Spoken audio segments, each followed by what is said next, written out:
Do do do do do do do do do do do do do. Extras. Episode 50, the Big 5-0. This is the first episode released after I left my job for Operation Awesome Unemployment. And in my opinion, it took way too long because of a combination of certain art being hard to do and the last 2 months once I gave notice being really hard, sapping all that energy. The real test will begin now to deliver on that episode every 4 to 6 weeks. But this is the extras for episode 50. There are a lot of comments on this episode about how Demonac really stepped up his art, etc. Most of you know by now that I'm proud of my work. I always try to do the best I can and get better in the process. But I have a strong gut reaction against praise which I consider, quote, unearned. And so I've already mentioned this all the places, Twitter, YouTube comments, the TDDC Discord, but it's an important part of the development of the episode. A couple of years ago, I knew this episode was coming. I didn't realize my pace of development would drop off so terribly that it would take this long. But I knew I wanted Swain to look cool, and I'm not great at doing that for actual human forms. I'm okay at stylized robots or cloaked figures, stuff like that. So I commissioned sketches from an artist I found on Twitter called Tinmin. I explained I'd be using them for concept art, making my own version, probably very close to what she provided, and the sketches I got from her were awesome. I didn't provide visual references, but gave clear descriptions of how Swain dresses, how I envision him, and the expressions I was looking for, the main one being bored, the second one being an intense, angry glare, the kind of cold rage that should really make you step back. So I was super happy with the results. I felt like she really captured his look, including #abs. So as you can see, I didn't draw Swain so much as ink and color him in vector art, which took a painfully, shockingly long time to do well, capturing most of the detail from those great sketches. Once I had it, then I was able to make alternate versions, slight variations like the hand in pocket, eye movements, etc. For the snap, I actually took a couple pictures of my own hand and drew it in the same style because that's such a subtle motion, it needed realistic detail to look right. Now, I'm trying to credit the artist wherever possible. I'm thankful for the work, and though I paid what she asked, honestly, I think she was undercharging, and I would love to go back and tip her, maybe show her how much people liked it, throw some business her way. Unfortunately, this person seems to have disappeared from the internet, or at least she dropped off the Twitter handle she used to have and no longer responds to the email address I had. So, as far as credit goes, this, and her alias in the credits of any episode where her concept art was used, is the best I can do. But wherever you are, thanks, Tinmin. As usual, though, I did have some fairly cinematic scenes in mind when planning the episode, because that's how my imagination works, and therefore I have sort of a directorial vision to live up to, at least once or twice in most episodes. Having the kick-ass art for Swain, #abs, I knew how I wanted to introduce him, and I went to the trouble of mixing custom music specifically for that intro. I really wanted that shot of Angel passing by rows of zombie silhouettes to a thumping beat, then the reveal panning upward with a musical riser, and I found that really good one. Maybe less impressive visuals, but I really wanted to try to do justice to Black's opalescent glare as well. I picture it as a very biblical effect, like pillars of salt, though I thought chalk better conveyed the properties that bodies should have after being slain by the divine gaze. It's like being turned to stone, but the weakest, most brittle stone you can imagine. I did end up, in the interest of time, not bothering to illustrate the chalk zombie parts strewn about the battlefield, which is too bad. But in the actual game session, when I was describing the effects of his opalescent glare, Black specifically wanted to just walk through one of the chalkified dead zombies as though it wasn't there, which he could certainly do based on his strength and my description of how the chalk was barely strong enough to hold those bodies together. So, the scene where they are bantering with Swain where Black is walking forward, and then each of the party members joins him walking forward, I put that together specifically for the purpose of letting Black walk through and smash a chalk zombie. And then I forgot to add the zombie. I went through the entire video and had processed it once and was rewatching it for issues when I realized, hey, there's no zombie. Never do the damn zombie. So that was annoying. Had to stay up an extra hour the night before I promised to release the video, adding an extra animation bit at a point where I was expecting to only be tweaking a frame here and there. for something that looks mediocre and is easily missed. But it was cool at the table, and I wanted to preserve that. I am very happy with the scenes of Swain moving rapidly, though. Given I was never going to properly animate his motion, it could easily have come out looking like the world's laziest, like he was there and now he's here, animationless teleportation. But by adding little startup and ending bits with one intermediate frame, it does actually look like, oh shit, he moved fast, instead of, and Poochie returned to his home planet. It's funny how the PC's logic about conservation of ninjutsu was exactly backwards for this particular situation. When I was planning a session, my thought process was like, this is a Vampire King with Mindhunter runes. Adding a couple of his utility minions won't really make much difference. And if we're going to call him a king, he might as well have some assistance when the situation doesn't require him to move swiftly, nor put them in any real danger. As some people guessed from previous post-credit scenes with Swain, the hooded figure is actually not an aberration, though Angel's logic was solid. It's a vitreous drinker, a type of high-end undead which doesn't fight that well for its challenge rating, but has pretty significant divination powers. The woman is a bit of a different story. Some people asked, why would a human be working for a vampire king? Obviously there could be countless reasons, most of which are founded on, he asked me and I wanted to live. The fact is, Swain, like most if not all of the other kings, keeps a small population of humans who his minions raise almost literally as cattle, letting them grow up without education or any real society. He consumes one adult human essentially every day. Could you arrange a system where a vampire feeds on numerous individuals each day to get enough blood without killing them? Absolutely. You could.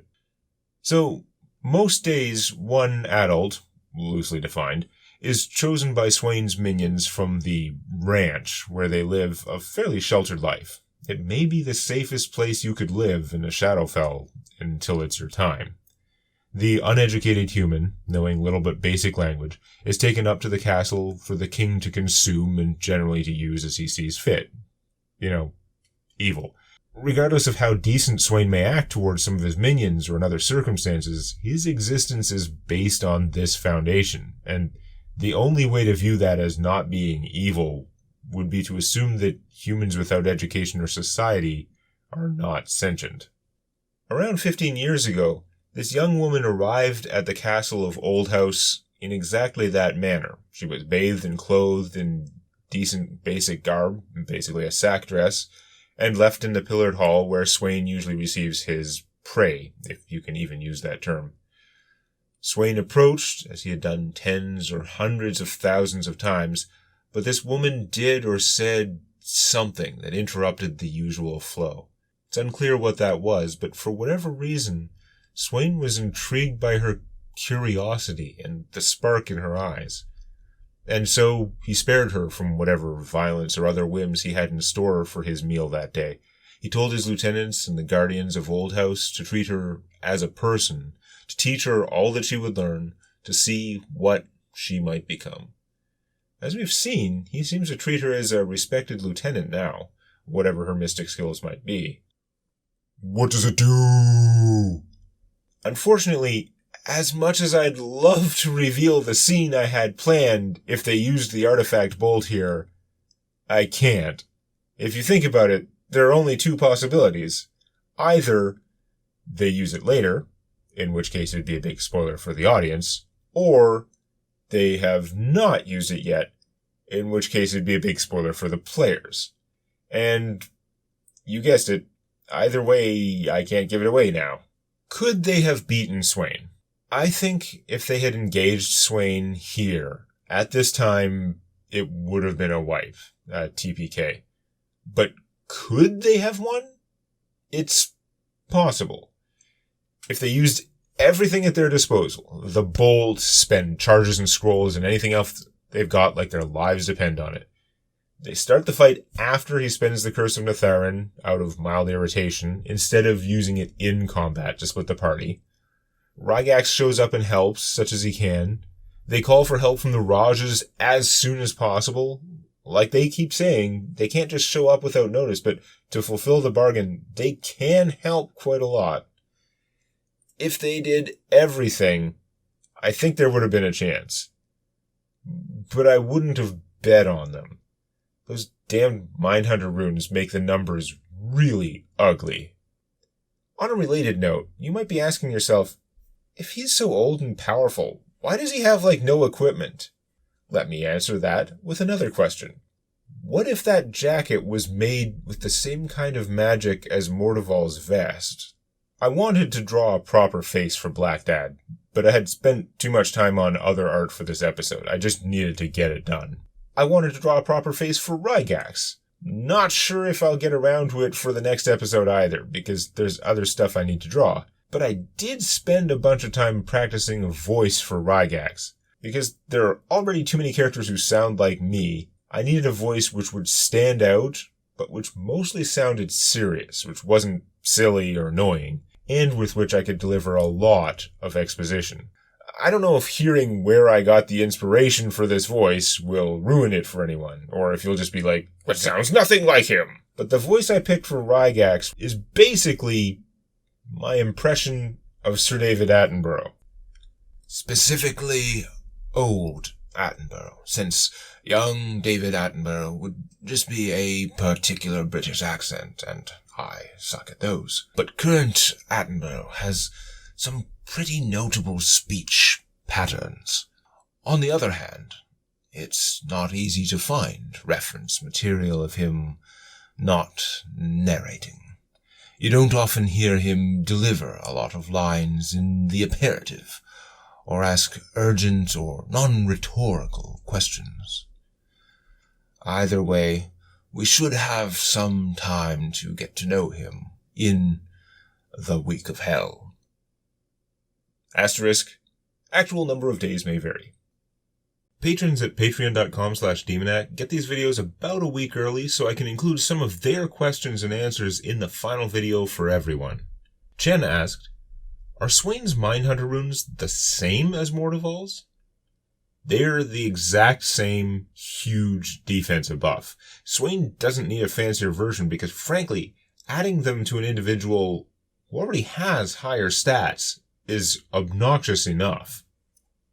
Timofey Prazilov asked, do vampires actually need fresh blood for sustaining themselves? And is it possible to construct an artifact that creates blood for them?